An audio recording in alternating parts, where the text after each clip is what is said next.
Hey, what's up, y'all? It's Elk. I haven't uploaded in a while. That's fine. What I've got here is just a couple of dubstep riddim basses. It's just some like kind of unique sound design that I haven't really heard anywhere else. So the first one, I'm jokingly calling it the low coder. And so the idea for this one, I'll play it in a sec. I was messing around with the Ableton vocoder on like different bass sounds. If I pull up a Serum, if I pull up this really bad riddim bass, right? And then I put a vocoder on it, set it to pitch tracking, just turn it all the way down. Actually, I can set it to 300 hertz. There we go. And I was like, okay, how can I mess with that? So then I remembered, oh yeah, you can do really low pitch, simple waveforms in, actual synths. So I did that. First off, here's the sound.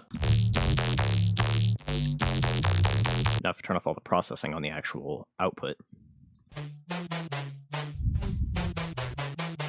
it's literally the same, just bad riddim bass, but up an octave. Ooh, my CPU does not like doing this for recording. That's fine. I'll show you how I set this up. So first off, obviously I've only got one stream of MIDI, right? So I've got just a really simple Serum patch here, and this is just a wavetable. There's no processing or anything. It's just a waveform down an octave because... So yeah, I've just got a modulator, and this is important down here. You've got the speaker turned off. Yeah, so this chain is deactivated, so it doesn't actually play any output, because if I turn it on, that happens. So let me pull the carrier back up. So the carrier is literally just that bass preset, nothing tweaked. And then it has a vocoder set to external, and it's pulling from the modulator chain, post effects. So you can set it to post mixer. Don't do that because then it won't do any output. Doesn't matter, the track will be in the description, like I said. I have it set to 20 bands, which is the default. Pretty much everything's default except for I set this to 18 kilohertz. So set this all the way up. This is the default 80. 20 bands, you can mess with this bandwidth. You can mess with pretty much any of this to get interesting sounds, form it. Now, this is pretty important. So I don't think a lot of people know how to use the envelope controls on this at least the Ableton vocoder. That's what it sounds like normally. Now, if I turn down the release from the default, which is 50, turn down.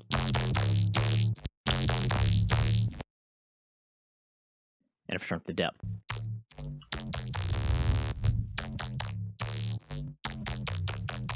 You can see it has a pretty drastic effect. So depth at 100 to 120, attack all the way to the minimum, which is default, 50 millisecond release-ish. And then I have a multiband rack because I'm too broke to afford the kilohertz subscription right now. So no multipass, but so we've got a multiband rack, which the low band just has a saturator on it, kind of driving the bass frequencies to the point that they start losing their power, which is good because otherwise they're a bit overpowering. Just distort the lows, and that's on soft sine, which is my personal favorite curve on the Ableton saturator, other than the wave shaper. Then I've got OTT, time set to about 325%. This doesn't matter, I did it by ear. There's two of those, same settings. And then the VR fat rack. Yeah, so that's kind of how that's set up. This patch is super simple. You can look at it because it's included, in the rack. And yeah, so very straightforward. Now, the interesting thing about this patch in particular is because I'm using a wavetable, right?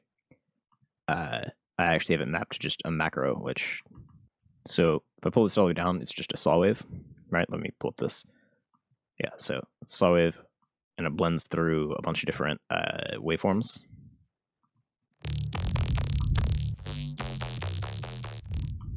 Let me pull this all the way to the end.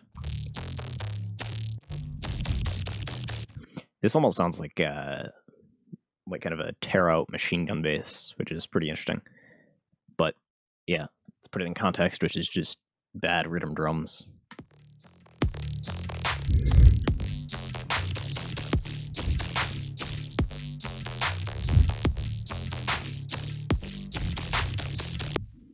Yeah, nothing super special because I suck at dubstep, but that's fine. Now, the next sound I want to focus on is, in my opinion, significantly more interesting. Like, this one's cool, but it's just a variation of techniques that are already extremely popular with people who make like color bass, melodic rhythm, that sort of thing. This is not. So let me turn off all the post-processing. There's not a lot. It's just a fat rack and yeah. So I'm going to go through everything. So this is a wavetable that I made from a clap, like a rhythm clap, and a kick. Well, it's a kick and a clap, but it doesn't matter. Yeah. And then I've got this. It's just this is kind of my replacement for the basic shapes table. You get a sub-osc, and another sub-osc actually at the same octave. Like, this is more potential, but I'm using it as a sub-oscillator. And then I've got the main wavetable, which is so yeah, that'll be. I'll show you that in a sec.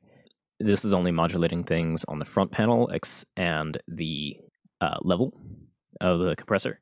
So if you don't know how to do this, I talked about it in another video. So you click on the label of any mix knob, and it'll flip to a level control. So that's your output level after the effect. It doesn't interfere with the mix, though. You can switch back and forth and dial this in, which is convenient. Let's get into this. Sub-oscillator, sine wave, those are really obvious.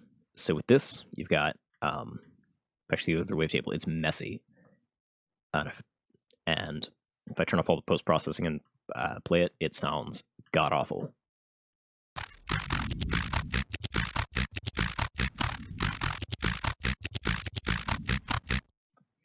If I turn off the AM from B, it actually sounds worse. So the AM is to bring more tonality back into the wavetable. So then I've got a dimension expander. Hyper's off. It's not doing anything. Dimension expander is just, let's see, 13% size, 9% mix. So it's just add a little bit of stereo width. I've got a distortion in hard clip mode, driving the crap out of it to kind of blend in the low oscillators. I've got an OTT, turn up the gain, and then modulate the level with the main like envelope oscillator. Because the other things that we're doing to the sound mess up the shape of the sound, and you don't want that. So then I've got a flanger minus filter, or a negative polarity flanger filter, set all the way down and key tracked, or note tracked. And then the resonance is being controlled by this step sequence LFO. And now for the interesting part. This is kind of the root of the entire sound. This is what makes the sound what it is. So if I turn off the first off,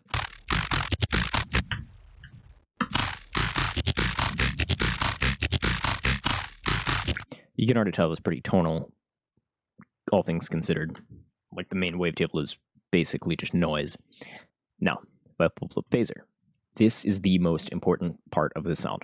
So first off, frequency is key tracked, right? So it's actually set to 880, which is an octave up from A4, so that's your A5. And then it's just modulated a bit. I don't know what percent the modulation is. 55% modulation. So the depth is turned all the way up. The stereo is turned all the way down. The feedback is very high. It's like 95%. And then turn on BPM, turn the rate down to off. And then here's where it gets fun. So you take your step sequence LFO and you put it on the frequency. Well, hold on. I'll show you in a simpler context. So if I take a pad,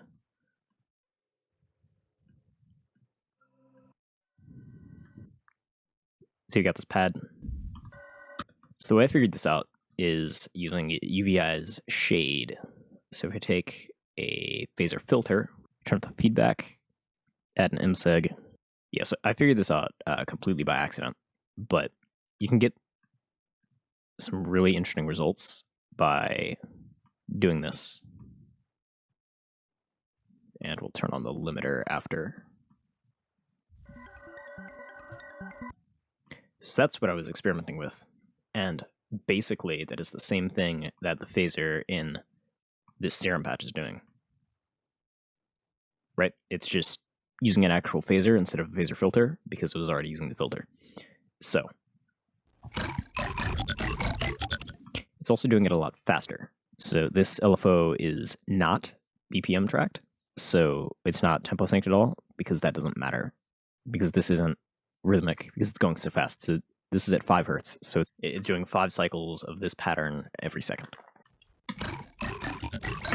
This is the root of the sound, right? So everything else is just, added onto it. So I've got a fat rack. I've got a vocoder in modulator mode, and I just turned the release all the way down. That's it. That's all it's doing. Everything else is default. Then I've got a limiter because it was just peaking a bit. That's pretty much it. No, that is it. Yeah, it's the entire sound. I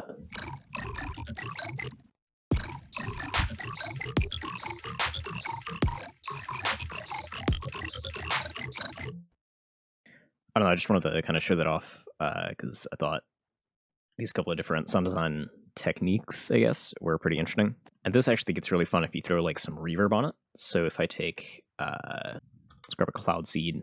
If you don't know, by the way, Cloud Seed is a very good free algorithmic reverb plugin for like really big spacey reverbs. So, and then I just send this to it, make sure I have the dry off on this.